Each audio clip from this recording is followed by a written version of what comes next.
Donald Trump just had a very bad day. In the same day, his former lawyer testified against him in New York. A different lawyer pleaded guilty in Georgia, and we learned that his former chief of staff is testifying against him in exchange for immunity.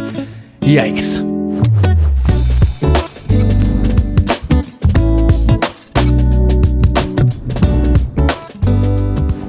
We have so much to go through on the day that Donald Trump just had, and it wasn't good, I gotta tell you, which is nice to see.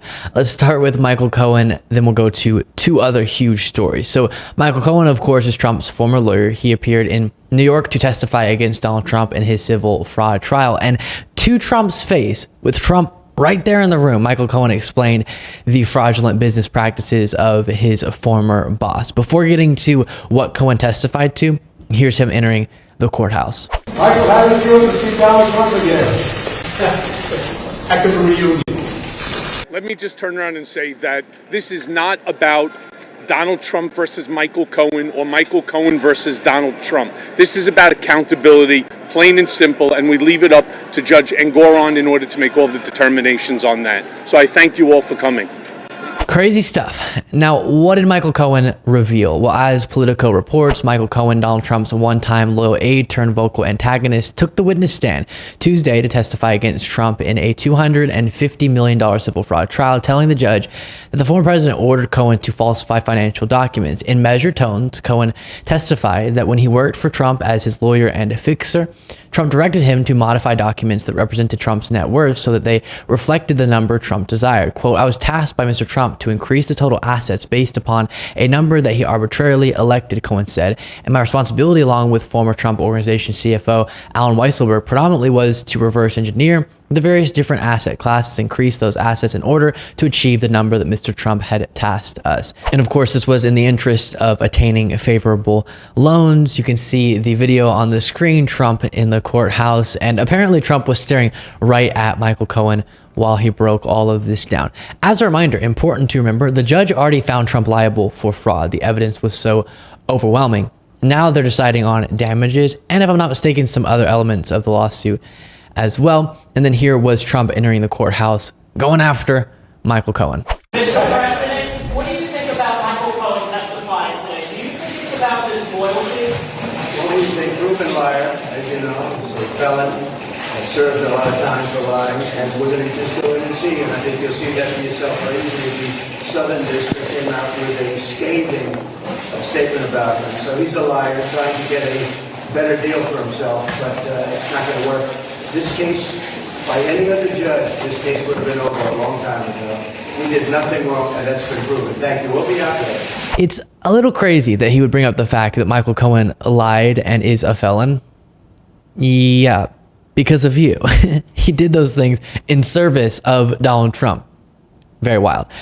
So now, in this case, among other damning evidence, you have one of the guys Trump was allegedly directing to commit this fraud testifying against him. I do love the clip that we watched previously of Michael Cohen saying this isn't about Trump versus Cohen. This is about accountability, because Trump thrives off of and desperately tries to frame all of his legal troubles as a battle between the right and the left, or a situation where Trump is this huge victim being politically persecuted, and all of these nonsense ideas that help him convince his followers that he shouldn't be getting held accountable. And so you got to focus people's attention. Listen, Trump is an adult.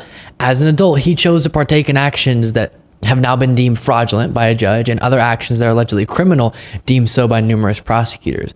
The way that law and order works, which you said you cared about previously, is when that happens, people have to be held accountable. And so now that's exactly what Trump is experiencing. He's not this big victim. This is our justice system working. Now, the second thing that went very wrong for Trump, his former lawyer, Jenna Ellis, pleaded guilty in the Georgia election interference case. She was charged, along with Trump, of course, as one of the co-conspirators in relation to their allegedly unlawful attempts to disenfranchise voters, overthrow a democratic election, and attempt to install Trump, the president. Take a look at this. Thank you, Your Honor, for the opportunity to address the court.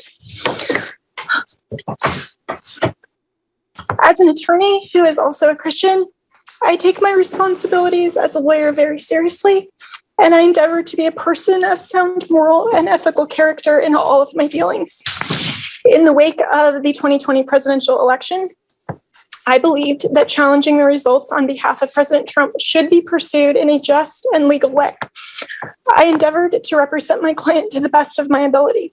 I relied on others, including lawyers with many more years of experience than I, to provide me with true and reliable information, especially since my role involved speaking to the media and to legislators in various states.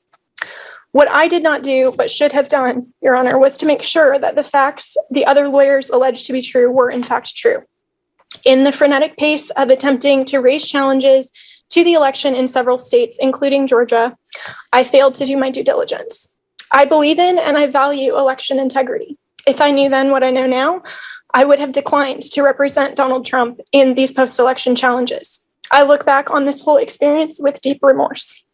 For those failures of mine, Your Honor, I have taken responsibility already before the Colorado bar who censured me, and I now take responsibility before this court and apologize to the people of Georgia. Thank you. So she'll have to pay $5,000 restitution and serve 5 years probation as a part of her sentence. And just as a reminder, once again, the talking point, it's everywhere. Is Trump being prosecuted for his freedom of speech, for saying the election was stolen, for legally challenging the results? No, no, no.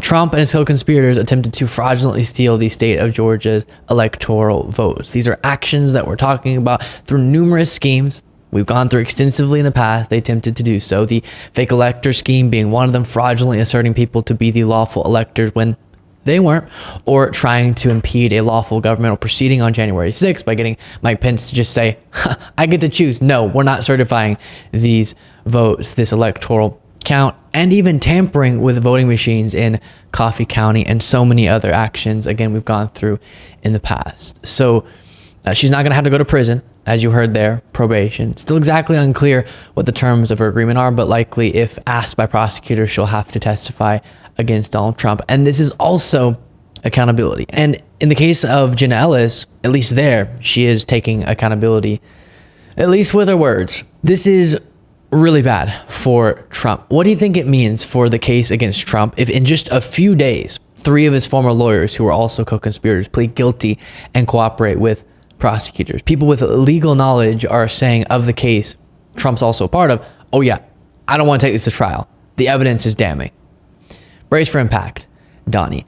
And then finally, in the series of bummers for Donald Trump, we got this news. Former Trump White House Chief of Staff Mark Meadows reportedly offering damning testimony against the former president to Special Counsel Jack Smith in exchange for immunity. That's according to ABC News. Our chief legal affairs correspondent Paula Reed is gathering details for us. Paula, what can you tell us? Well, Wolf, CNN previously reported that Mark Meadows had testified before a federal grand jury investigating former President Trump. Now we're learning more about what he has reportedly told investigators. Now, according to reports, he's spoken with investigators 3 times over the past year, and he's told them that in the weeks following the 2020 election, he says that he told Trump that these allegations of significant voter fraud were baseless. Now, that is such a significant break from the rhetoric of former President Trump. It's also a significant break from what Meadows has said publicly, including in a book that he wrote because he said he wanted to, quote, set the record straight. He reportedly told investigators that Trump was being, quote, dishonest and that obviously we didn't win. Now, Meadows is seen as a critical witness. He was the White House Chief of Staff, and he can offer keen insights into Trump's actions and state of mind following the election. Now, he also allegedly told investigators that he has never seen any evidence of fraud that would keep now President Joe Biden from the White House, and that he agrees this was the most secure election in U.S. history. And now his chief of staff has flipped on him. We sort of already knew that Mark Meadows was cooperating with prosecutors, but we're learning more about it as you saw there. Trump knew another thing we've known. He knew he lost, but still decided to engage in allegedly unlawful behavior. He was told by so many people around him that he had used up all of his legal avenues to challenge the election.